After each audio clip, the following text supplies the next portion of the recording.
The massive concrete bunker looms under a bleak sky, its reinforced doors sealing the world outside. Inside, the metal elevator doors hiss shut as a faint glow flickers from the control panel. Dr. Alexander Roth steps into the shaft, his badge flashing a pulsing blue light.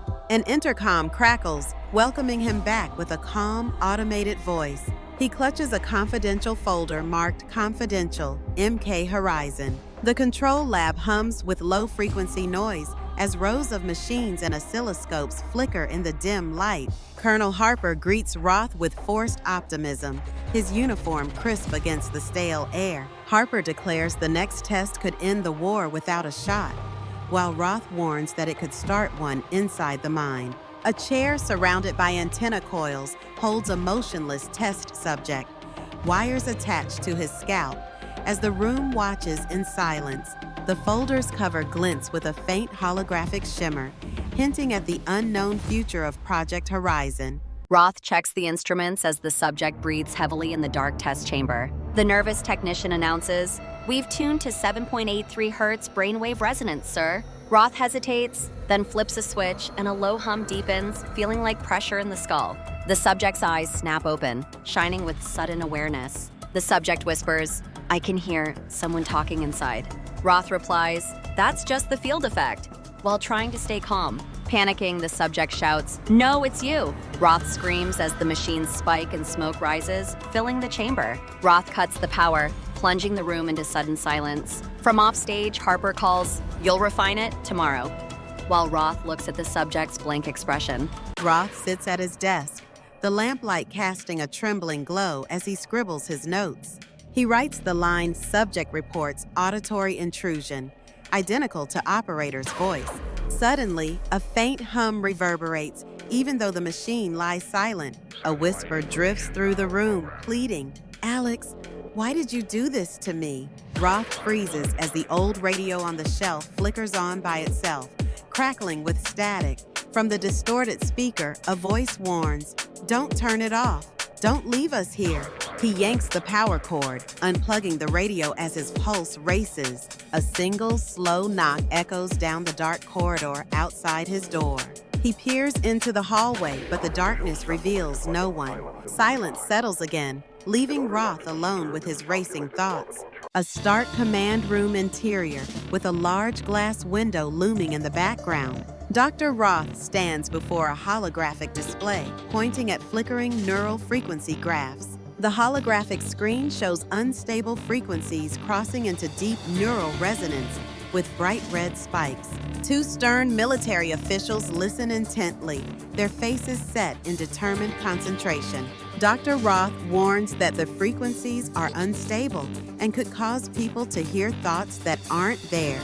One official replies that the technology could be used to project commands into enemy lines. Harper listens, noting that history will recall only the result, not the method.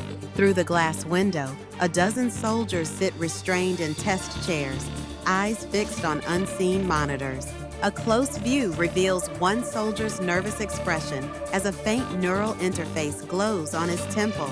The command room dims into a red warning hue, leaving an uneasy silence over the moral dilemma. The test control room hums with power as red lights flicker ominously. Roth reaches for the emergency abort button, but Harper overrides his attempt. Harper's voice cuts through the tension as she commands, "Initiate broadcast sequence." The soldiers twitch and scream, and one slams his head against the chair rest. The monitor displays perfectly synchronized brainwave patterns, identical across every subject. A faint layered whisper reaches Roth's ears, growing clearer with each pulse. The whisper says, "We're all one voice now." Harper stares, transfixed, as the realization sinks in. She whispers softly, "We've linked them."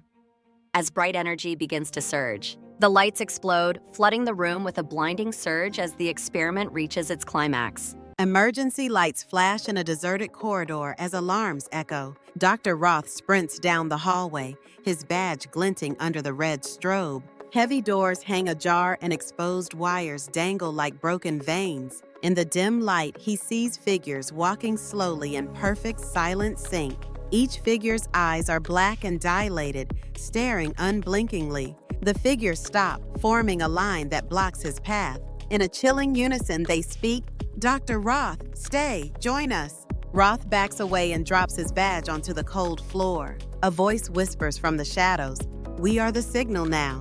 The corridor fades as the flashing lights dim, leaving an uneasy silence. In the dark communications bunker, Roth furiously tears apart the humming transmitter, sparks flying. The array of speakers fills the room with a low, rhythmic hum that mirrors his racing heartbeat. Roth slams the main lever, triggering a sudden overload that shrouds the room in blinding light.